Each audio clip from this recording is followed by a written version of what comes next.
Hello, everyone. Welcome to yet another session of the AFMS seminar for this year. It's my great pleasure to introduce today's speaker, Dr. Susann Beier, who is a senior lecturer of biofluids at the University of New South Wales. She joined UNSW in 2018 and has been the head of the Sydney Vascular Modeling Group since then. Prior to that, she was a postdoctoral researcher at the University of Auckland, where she also obtained her PhD in 2016. Susann received the International Cardiovascular Innovations Award in 2016 and was elected as a fellow of the Cardiovascular Society of Australia and New Zealand in 2019. Her work focuses on blood flow in coronary arteries, exploring individual differences in a large population and how these affect disease susceptibility. And this is the topic on which she will speak today. So over to you, Susann. Yeah, thank you so much for the introduction. A little bit about me first. You might wonder, hearing my accent, where I'm from. So I'm from Germany originally, from this tiny little town in the very center. Nobody ever has heard of, even Germans. It's quite picturesque and 10,000 people, I think. So I left when I was in my early 20s. I moved to New Zealand, where I spent quite some time, like Michelle mentioned. So I did my PhD in New Zealand as well as my postdoc. And over here, that's my little dog. I got him during lockdown, guilty, but very happy with the decision. His name is Lenny. Okay, but now enough of the introductions and a little bit of context for this talk. So I'll be talking to you today about heart disease risk. You probably all know somebody who has had a heart attack or is affected by cardiovascular disease. In fact, it is the largest killer in the world today. And it affects our heart muscle, which continuously beats from our very first breath to our last. And the muscle can do that because it's supplied with blood, which is nutrition and oxygen filled by the coronaries, the arteries surrounding the heart. Now, you will have heard of plaque buildup in the arteries as well. That is when gradually those arteries block. And it's a localized disease, so it usually happens only in the carotid arteries, which can cause stroke, or the coronaries causing heart attack. Now, you all probably know some of the risk factors, what can lead to these buildups. So if we quickly think, okay, what could those risk factors be? So it's largely gender, it's age, it's your smoking history, your cholesterol levels, and so forth. There are 7 in total, and they're often referred to as the Framingham risk score, which was developed in the 70s. Now, these risk scores, or our understanding of what increases the risk in individuals of a heart attack, is extremely outdated. In fact, we can't explain 25% of heart attacks today. And sometimes individuals come with symptoms, but because they do not fit the risk profile, they're being sent home again and happen to have a fatal event later. Now, this is, of course, terrible, and there's a huge opportunity in the research field to address this and trying to identify better who is at risk and why. And this is, I guess, where my research comes in. Now, this all sounds very medical. I'm I guess, mechanical engineer, and the next picture will probably confuse you even more. So if you think of a river and a riverbed, we have stagnating flow zones, rapid flow zones, and our blood vessels and our arteries are very much similar. So within our coronaries, depending on the specific coronary shape, we may get flow zones which are very rapid or stagnating, especially in what they call coronary bifurcations, so branch points.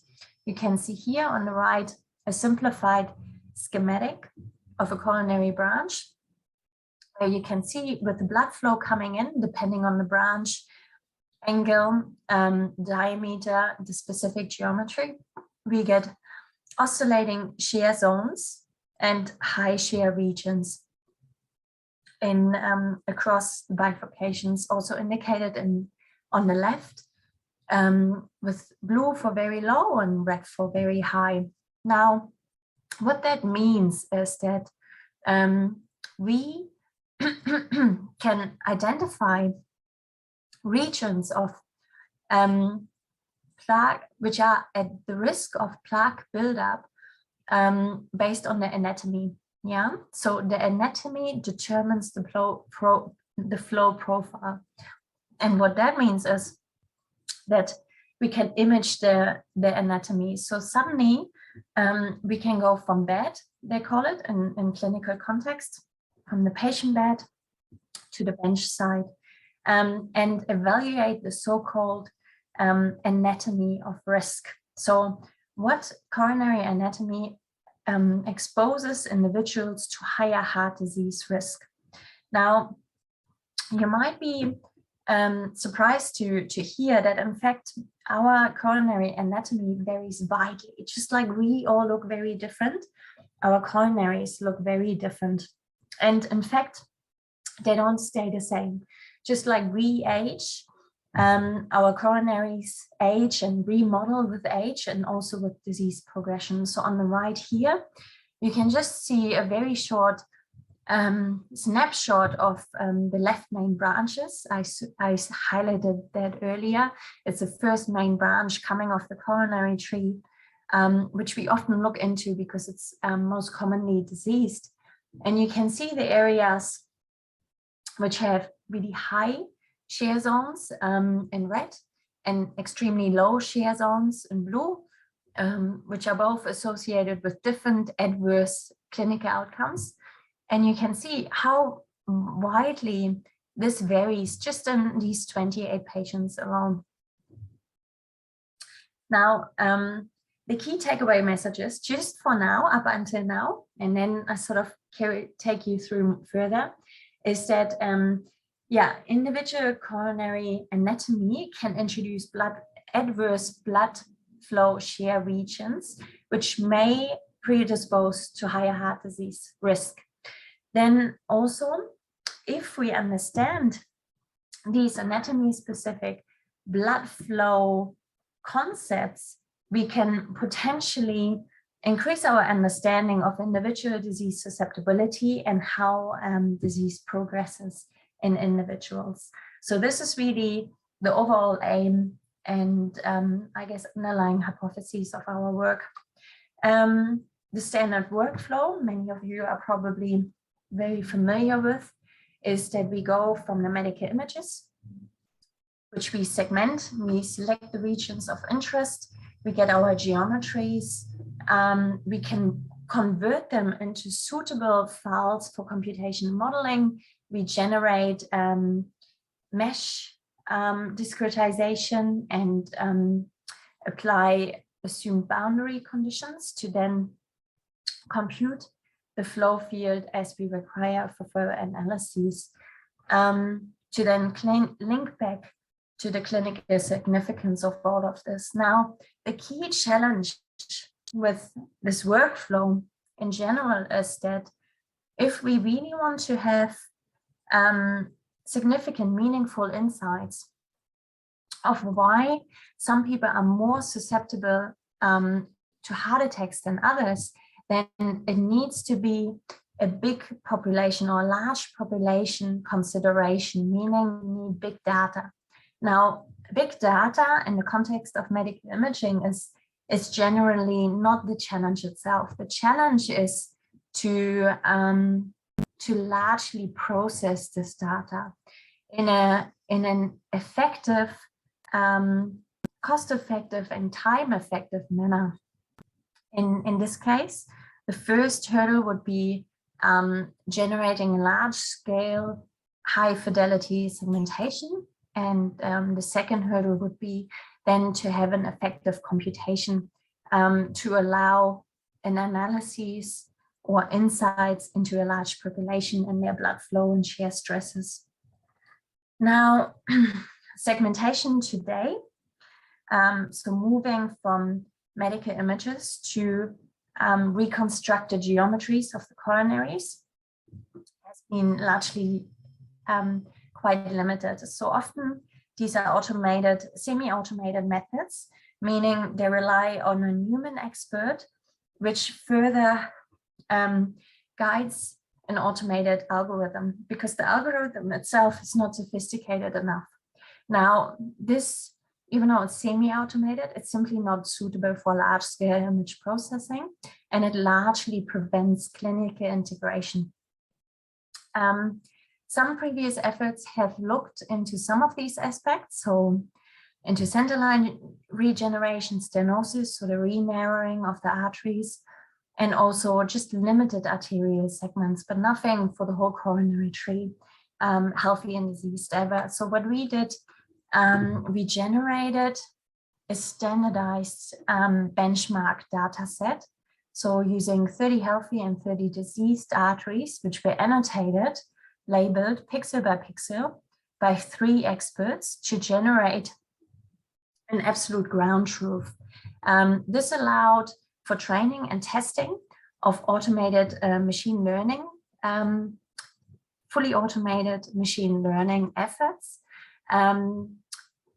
whereby groups across the world could sign up and compete in the challenge to see who can generate the most effective fully automated segmentation coronary tree, I guess, algorithm.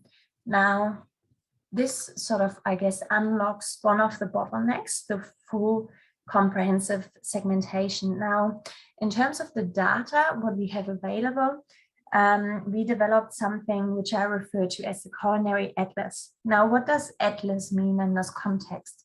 Atlas is commonly known as a world map. In this case, it's a map of the coronaries. So it's a fully parameterized, linked, and I guess probabilistic map of coronary anatomy and flow. We have multi-center images, more than 2,200 computed tomography coronary angiograms. 800 of these are with follow-up data, follow-up images of the same patient over different time frames with linked outcomes data. And 300 of them are fully analyzed in their anatomy, and 130 of them are end-to-end processed in terms of their hemodynamic analyses as well. Now, what I mean with anatomical analyses, I will dive into that a little bit more now. So the variation within the coronaries, as I mentioned before, is quite large. So here we can see the variation between the different branches of the coronary tree, which you can see varies vastly, but also the branches itself in between patients changes a lot. Focusing on the left main again, the very first branch of the coronary tree, of the main coronary artery segment, you can see here that the variation in itself is also very big. Now, we've broken down this 3-dimensional complex shape to a quite granular level. So you can see we have the different diameters at every cross section. We have the different angles defined by various planes, inflow angle, inflow A, B, and C, the ratios, confluence, eccentricity, and so forth, the mean as well as the standard deviation within the population. Now, this becomes an extremely powerful tool because what it can tell us is the modes of shape variation within a population. So, meaning that statistically, how do we most vary in our shape? So the first power of variation would be, as you can see here in the top row, it would be size, which two standard deviation out on either side. We have the median in the middle.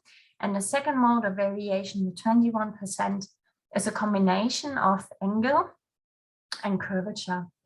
Now, this is quite fascinating because it allows us to use machine learning methods more effectively. Because, yeah, the biggest bottleneck is to have fully, I guess, labeled and ready to use medical image data, which is processed.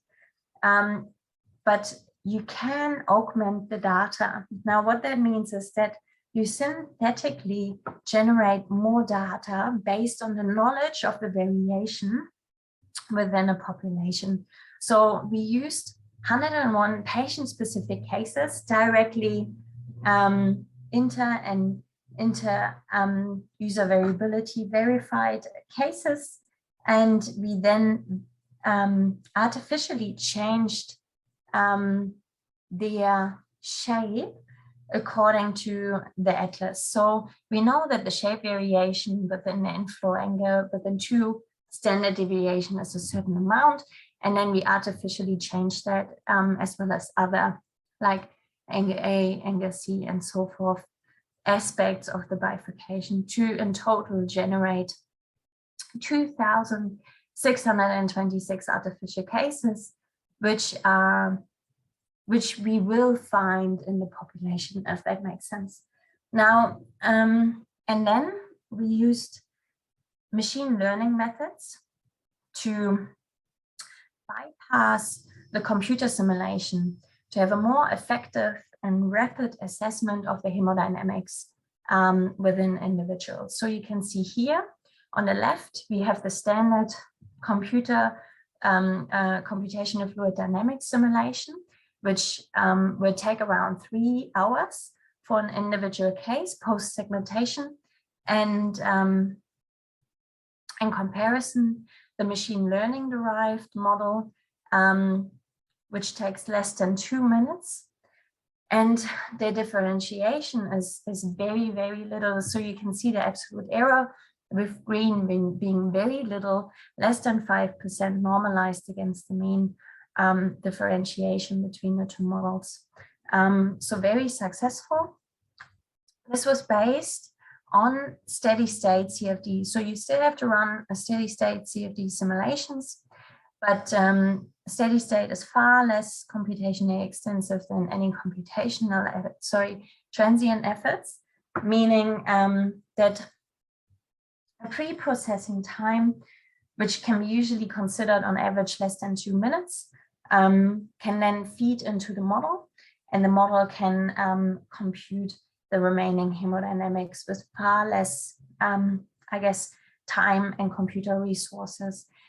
We used a convolutional neural network, which uses vessel geometry information. So some of the information we measured beforehand to quantify the variation within the population, as well as additional global features to derive this. So, and what we get is a complete flow profile across the cardiac cycle with a very fine transient scale. So here we can draw out any time point required across the cardiac cycle. Here is an example provided for peak time flow. Now, with this, we overcome the 2 big bottlenecks of large-scale hemodynamic assessment of coronary flow in the population, the segmentation, as well as the hemodynamic computation and resources. Now, the next step is, okay, what can we do with these methods and this knowledge of the variation of anatomy of risk. Now, the powerful tool here we can really leverage is the concept of what we refer to as population profiling.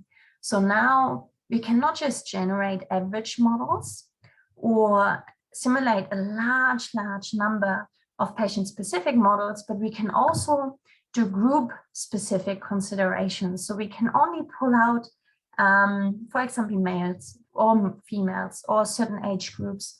And suddenly in a clinical context, this becomes extremely powerful, especially for more vulnerable groups. So it is well known that single patients or small numbers, even of patient-specific, is not representative of a population. So looking at specific groups and comorbidities can answer a lot of clinical questions, clinically relevant questions, and can allow us to generate new insights into specific markers for population groups. So, for example, female versus male patients, males are much more commonly known to have heart attacks, but in fact, it is also one of the leading killers in females, and symptoms often presented are differently, and it often remains underdiagnosed. But females are just as much at risk than males, and we found that the underlying anatomy of males and females is significantly different. So you can see here the spread in coronary diameter. Males in general have larger arteries than females, whereby females have more tortuous or twisted arteries with larger mean curvature compared to males.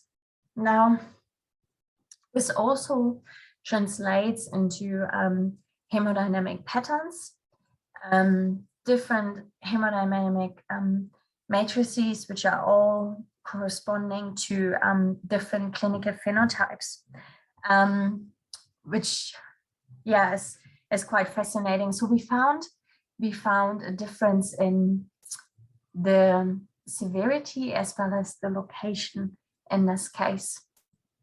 Now, other considerations we done is in terms of computation, where can we simplify the computation further? Now, one of the most important considerations is, of course, the boundary conditions for the whole coronary tree computation.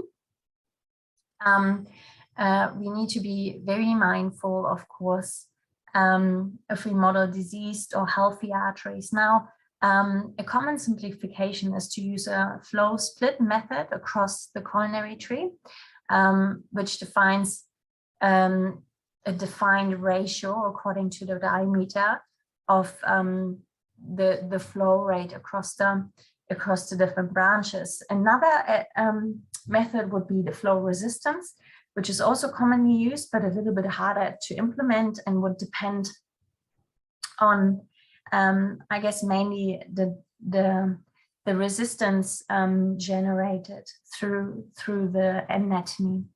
Now, we tested 3 specific patient cases with different stenosis scenarios of 0, 50, and 75% narrowing, and we analyzed these for both resting and hyperemic conditions. And we found that the flow split is still valid for resting conditions, regardless of the stenosis, whereby the flow resistance would need to be applied for hyperemic conditions, especially in severe restenosis.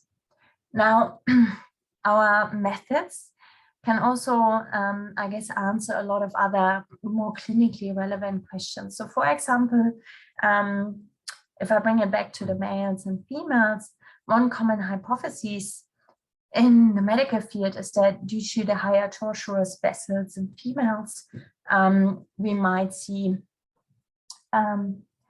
certain different phenotypes.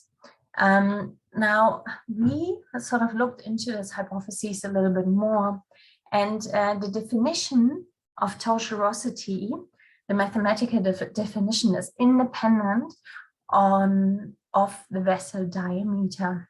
Now, we were asking if the specific vessel diameter would still have an effect, an hemodynamic significant effect, if tested on the same, on different vessels which have the same tortuosity value, or are equally twisted, if that makes sense. Now, we, for this purpose, we used 28 geometries. It's the same geometries, but we scaled them in diameter and tested various tortuosities. And as expected, the larger diameter did have a significant effect independent of the tortuosity. So it's what that tells us is that it's quite important to look at the anatomy of risk in a holistic context, meaning often in literature today, only one or two isolated shape factors may have been considered.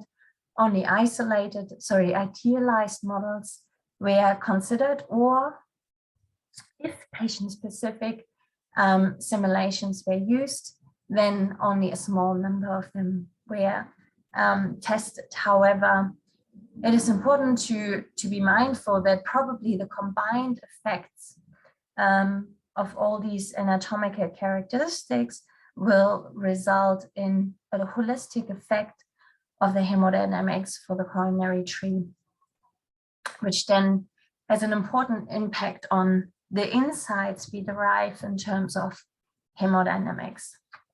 Now, we sort of explored this a little bit further in terms of common clinical relevant questions. What effect does curvature? Because usually the coronaries are adjacent to the heart, so very, very round, very curved.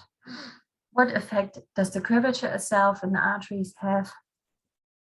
The bifurcation angle across the coronary tree, and of course the presence of stents. So stents are scaffolding implants which are used to reopen narrowed arteries, a preferred treatment. Now, we looked at 128 different geometries with varying, I guess, degrees of curvature, bifurcation angle, and stents to understand these questions within a population context better. Now, what we found is that curvature has an important effect on flow patterns, especially after the bifurcation, whereby large curvature introduces more skew and spin and asymmetry of beam vortices, as you can see here on the right. When looking at the bifurcation angle, traditionally the bifurcation angle in the clinical context has often been considered as very relevant in terms of disease location and progression. However, clinical trials have failed to, I guess, conclusively verify this hypothesis, and computational assessment has sort of followed suit and I guess revealed over the years that perhaps the answer is not so clear cut. So here we can see that bifurcation angle did in fact have some effect on the resulting blood flow patterns. The Dean vortices, asymmetry, helical flow generated, however, only, or especially when it was very extreme. So very small, very narrow bifurcation angles, or highly extreme wide bifurcation angles, so 120, 80 degrees. So really on the high end of the 2 standard deviation within a population variation.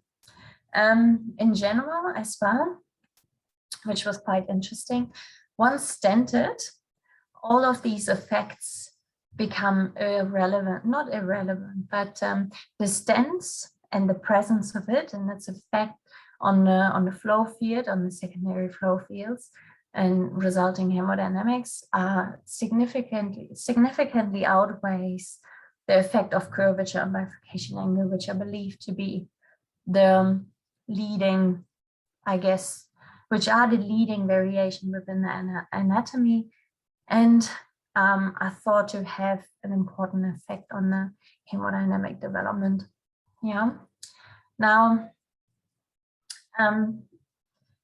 what all of that means is that I guess it opens the pathway to a new clinical consideration, in the sense that by using large-scale population consideration of anatomy, hemodynamics, and other, I guess, risk factors we already know, we can look at the same problem formulation of who will have a heart attack from a much different angle. And machine learning can unlock many of these questions. So there are vast and great opportunities to develop much more accurate and targeted risk markers in the future.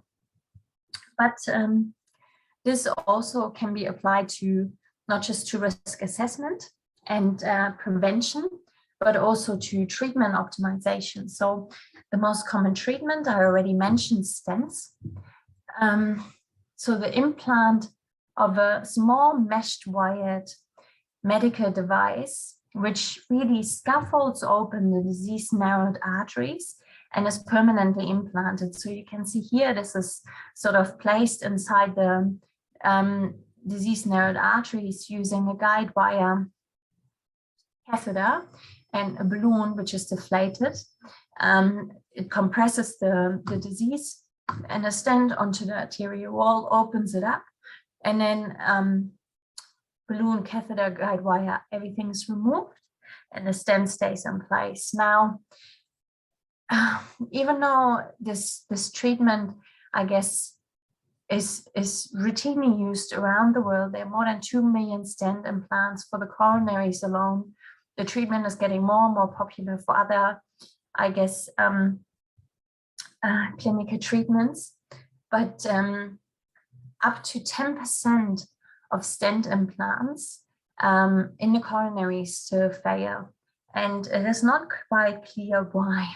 And there are many different stent designs out there, different, I guess, opinions on best delivery strategies, especially in bifurcations and computational modeling, even though it's very time intensive and costly, of course, can again reveal a lot of these and answer a lot of these questions, and working towards, I guess, better optimization of this common treatment.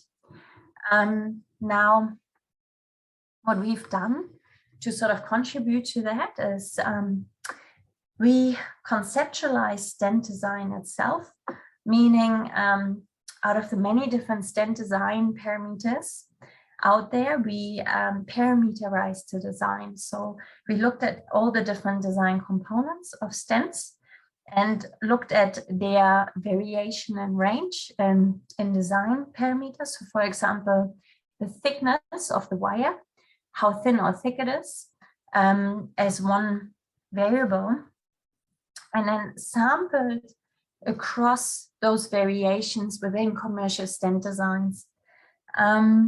Now that allowed us to come up with a whole set of hypothetical designs. You can see down here at the left, sampled across the whole range of the design space. This random sampling then allowed us to do effective computational modeling of the resulting hemodynamics across the whole cardiac cycle. And using multi-objective design optimization, we then derived an optimized solution for these models, whereby we used an iterative process to generate, again, a second set of design considerations, of design solutions, which we then solved until an optimum was reached, whereby none of the objectives, I guess, optimized for could be minimized, could be optimized further without mitigating one of the other objectives. So here in this study, we only used hemodynamic optimization. You can see here across, we used hemodynamic optimization as well as mechanical optimization. So we used radial stiffness, high wall shear stress, and low time average wall shear stress, some of the red, high and low blue areas I was showing and talking about earlier. And you can see here that we can optimize for the individual, I guess, target metrics itself, as well as get the closest design optimized for all three considerations, which are the bottom two. So one has circular cross-section, the other one has rectangular cross-section, both available. Both cross-sections are available in commercial stent designs today. So this can inform better and new stent designs on the market today. Now, in the abstract, I also mentioned that we can go around some of these, I guess, research questions a little bit more experimentally. So you can see here how we can 3D print stent and then image for computational analyses some of these patient-specific stent considerations. Now, just wrapping up now, I guess the key takeaway messages here are that anatomy varies widely within a population and can change over time and disease status. Individual blood flow considerations, which directly depend on their anatomy, are quite complex and need to be considered as a joint effect of the anatomy, and that large-scale computer simulations of the blood flow can help us to understand better and answer some of these clinically relevant questions directly related to individuals' heart disease risk. Now, this work couldn't have been done, couldn't have been made possible without all the amazing students shown here, which I'd like to acknowledge. And thank you so much for your time and attention. Thank you. Thanks, Susann. It was a great talk. Thank you very much. I'll open the floor up for any questions. Audience, if you have any questions, please feel free to unmute and go ahead and ask, or else if you want, you can type it in the chat and I'll read it out.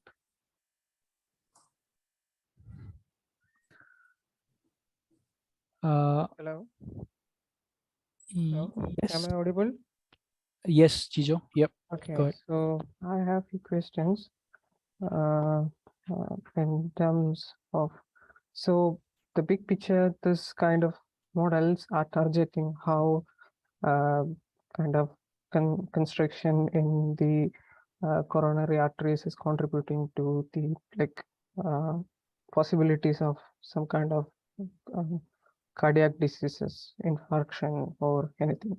So how this shear variations, either it's wall shear stress or oscillating stresses, how you're correlating with the overall performance of the heart? Yeah, great question. So let me just repeat to make sure I understand correctly. So you're asking how the specific hemodynamic measures, for example, oscillating shear index, how we can then link that back to an individual's heart disease risk. Yeah.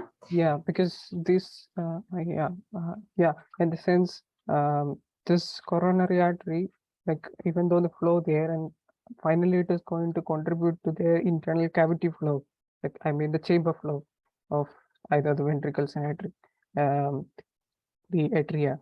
So that those are the important indexes with which you um, analyze the performance of heart. So like, is there any way how you're correlating it? Yeah, that's a great question. Thank you so much. I guess the underlying sort of link here between the biofluid dynamics and the biology and the pathophysiological processes is that the endothelia is the endothelial cell lining, so the inner cell lining of the coronaries.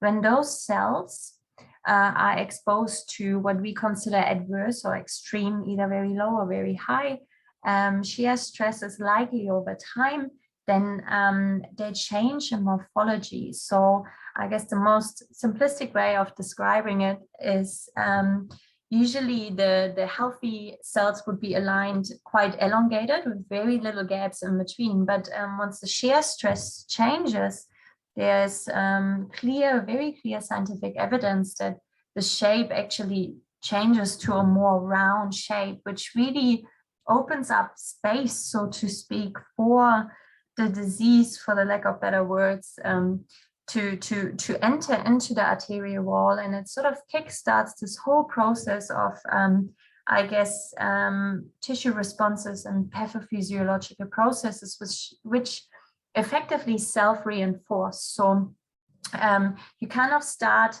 having an, I guess, thickened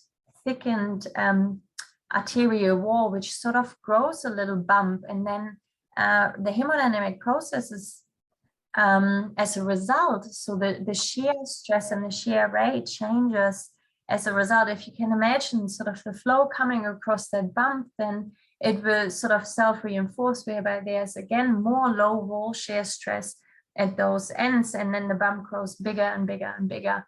And that's why disease is largely localized rather than distributed evenly throughout the cardiovascular system, and then, if that makes sense.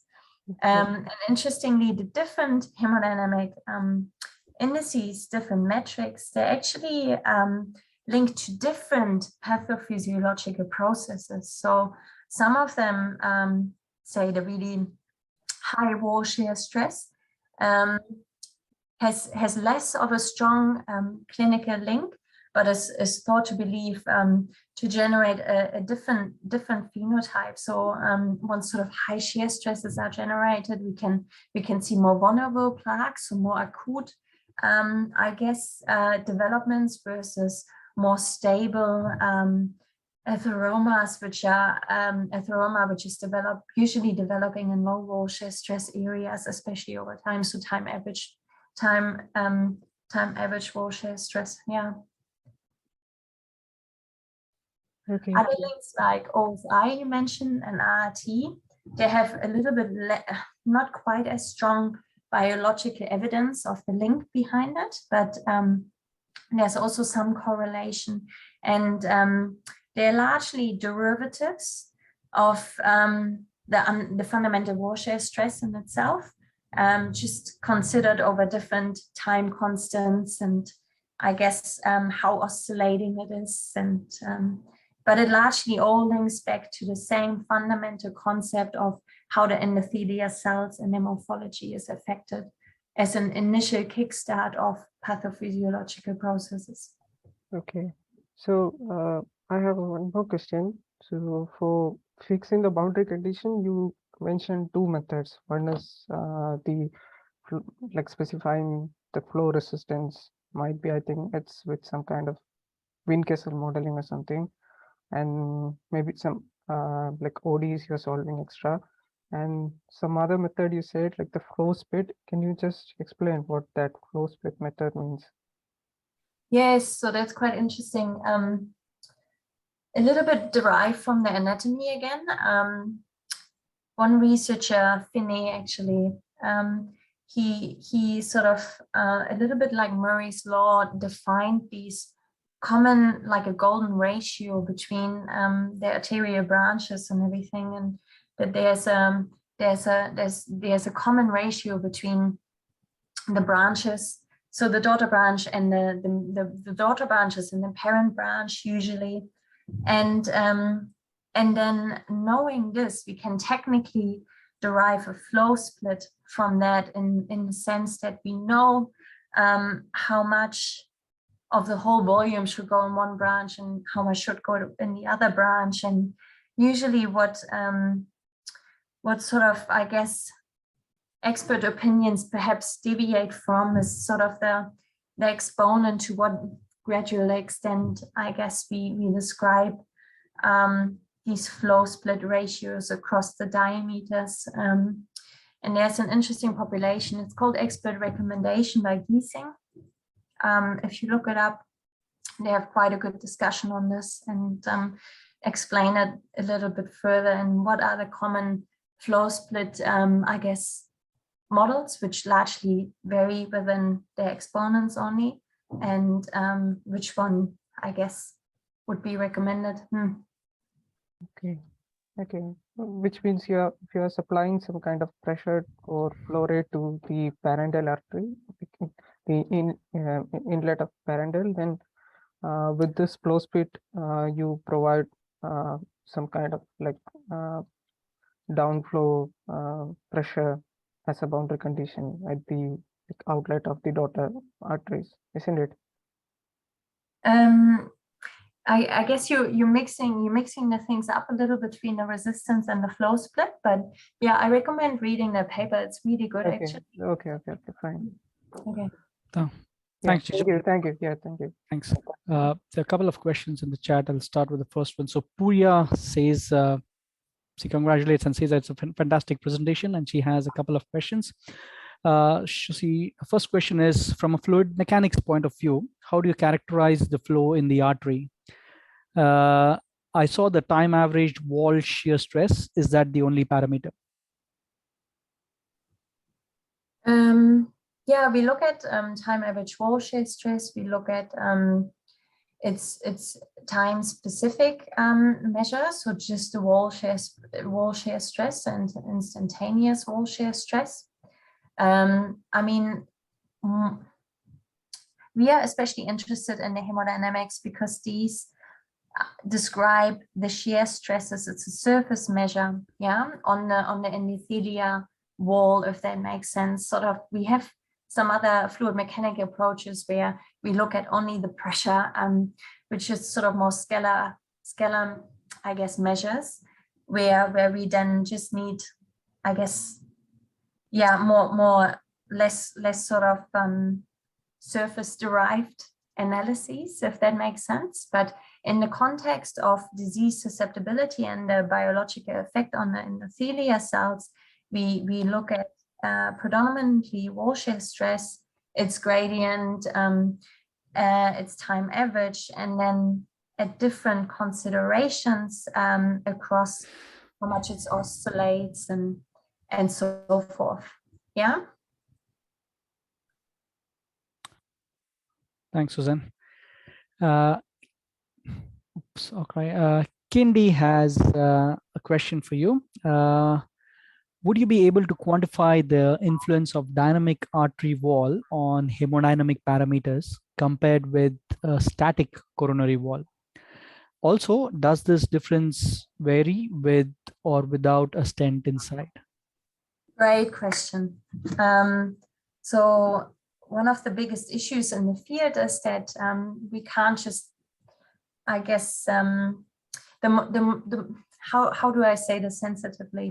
But basically, it's very hard to, medical imaging data isn't largely good enough yet to quantify some of these assessments. So we only have a good idea of what the material properties of the arteries are really like. So, and plus there's a huge variation within the population, and once it's diseased versus healthy, and any shades of gray in between. So what that means is that the anisotropic nonlinear behavior of the vessels is very hard to quantify. There is some data out there by Holzapfel, but it is, How much this is really representative of in vivo is hard to say, because even within 20 minutes of post-mortem, there's a lot of changes mechanically happening. So, and then the next issue is how to mathematically describe all of this. So we do not have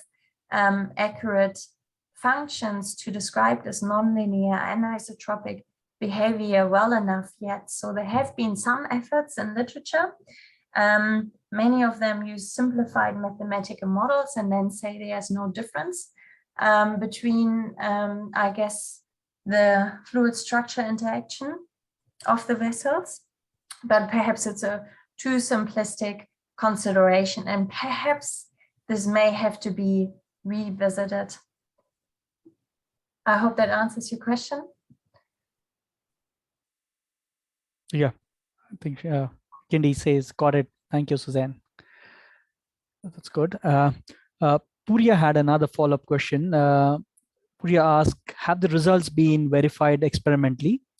If yes, maybe data fusion is a great tool. Yeah, great question. Again, it is very complicated to validate these results. So we know, because, for example, if you want to put an invasive sensor into the arteries and try to measure, you inadvertently change the flow field as you measure it, because you obviously have something in the artery. And non-invasive flow measurement techniques, so for example, phase contrast MRI, are not good enough in resolution yet, because one of the biggest problems for the coronaries is that they are hidden behind the lungs. They're constantly moving and they're super small in scale. So the carotid, for example, they're much easier accessible. They're right here. They're not moving. It's much easier. So there have been far more advanced efforts in non-invasive flow, blood flow validation. But again, these are only sort of the bigger, large-scale fluid mechanics, I guess, assessment. So pressure, average flow velocity, deriving wall-specific surface measures, wall shear stress. There's, again, a lot of uncertainties we introduce with some of these assumptions around that. So there has been some efforts in terms of generating phantoms, so representations, and then scaling them, and then non-invasively measuring those, which is as close as we got to experimental validation of coronary flow today. And I guess, yeah, there was a second part to your question, wasn't it? The second part is maybe data fusion is a great tool. So I guess what you mean with data fusion, combining different approaches, different efforts. Yeah, absolutely. I mean, we know that for these assessments, the biggest uncertainty is, of course, the boundary conditions, like what comes in and what goes out, flow split, flow resistance, inlet flow profile, even the pressure waveform, yeah, but also the boundary itself. So there are some uncertainties around the lumen area in terms of imaging artifacts, the small scale, the moving of the arteries again. So there are still some uncertainties, and combining different modalities will probably give you the best insights or the best assumptions. But yeah, this is as close as we got today until there are better imaging modalities available. Great, thank you. John has about 6 questions, but at the outset he says, excellent talk. Thank you kindly for presentation. So I'll take those questions one by one, and I think a couple of these questions might be linked, but I'll leave it up to you to decide. So his first question is, in your multi-objective optimization process, how did you weigh the various fitness parameters of your objective functions? How did I weigh the various what, sorry? Fitness parameters of your objective functions. Yeah, I guess we're largely guided by clinical input here. So, and of course, biological, I guess, 2D cellular experiments as well. So in the sense that what do we know, how endothelial cells behave, what does that mean for the hemodynamic measures we're considering, and from a clinical, so that's sort of bottom up, top down would be the clinical insights, of course, right? So trying to learn from the literature as much as we can, from the expert knowledge from different fields, and then making the best educated assumption we can make with all the uncertainties around what would be the largest driving source. So you saw that we, I think, considered the time average wall shear stress as well as the instantaneous high wall shear stress. So in the instantaneous high wall shear stress was because there's some evidence which links acute cases to that metrics, and the time average low wall shear stress is in general considered the most accepted hemodynamic measure in this field. And then of course radial stiffness in terms of the radial capacity of the scaffolding device itself. So that's sort of how we went about weighing, like deciding on the functions and weighing them up, if that makes sense. Right. His next related question is, what informed how you weighted the different objective functions for your final design? Yeah, so that is up to discussion.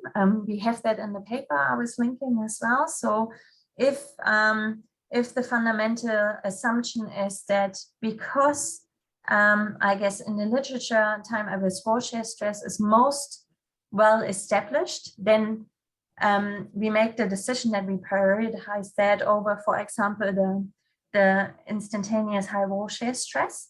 Then you might just go with the first design listed in that presentation.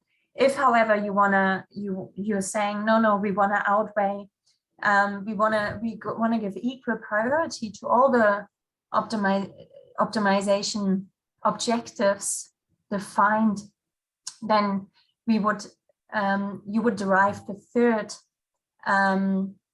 geometry I shown. Let me just go back to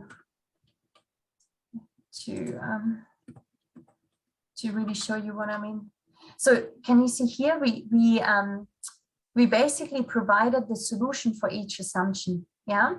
So and then I guess the reader has to decide, or the clinician or the stent manufacturer, which aspect you want to give most priority to, objective 1, 2, or 3, or if you want to combine all of them. And then here we listed the circular as well as the rectangular stent simply for manufacturing purposes. Yeah. Right. I think it's a related question. You probably would have answered it, but anyway, I'll still put it for you. Did you compare designs with different weights on the outcomes you would get on the Pareto frontier? Yes, that's right. So all of them are fully optimized for the objectives. Yeah. So they're all on the Pareto frontier. And I guess, yeah, like I was saying earlier, it depends on which objective you most prioritize, or if you want all 3 of them, and which aspect you're looking into the most. Okay. We're still with John's questions, but his question is now on shear thinning effects of blood. So he asks, in your models of the coronary vessels, since it seemed there were appreciable stagnation regions, did you include the shear thinning effects of blood?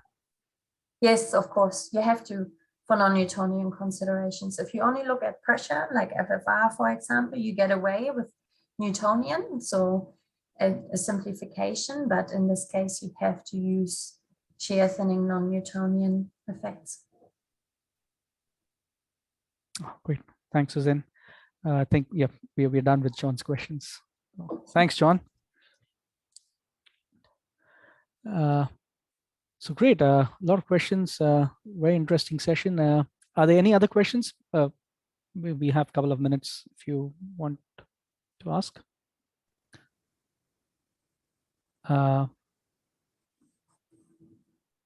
Great, John, thanks. You again. All right, so if there are no more questions, oops. Oh, okay, there's one from Purya just at the right time. Where would you see the future direction, or what the future direction of your research would be? That's a question. Yeah, so I think the biggest thing is really driving a better understanding of what all these differences really mean in a population context, and largely having that driven by clinical observations as well. So many of the clinical observations we have today cannot really be explained. So why do we see some patients coming into the clinic who have, I guess, symptoms of, impending heart attack, but then they don't meet any of the other risk criteria and profiles and then being sent home, just to then have a fatal event, which is extremely saddening. So how can we, with our knowledge and techniques, sort of, I guess, try to inform or shed some lights and insights into some of these really pressing clinical shortcomings today. So we really have to work hand in hand, I guess, with patients, the community, clinicians, and trying to ask the right questions, to look at it from all the right angles, and perhaps, give a better understanding and then integrate it into clinical practice to really make a change. Oh, great. Okay. Thanks, Dr. Susann. Thanks for being patient with my perhaps silly questions. Thank you. No way. Thank you. Thanks, Purya. All right. So please join me in thanking Susann for a wonderful presentation, and it was a great interaction with everyone. Thank you so much. All right. So we'll see you, or most of you, next week or in the next seminar. Thank you. Enjoy your week and probably the weekend as well. Thanks, Vishal.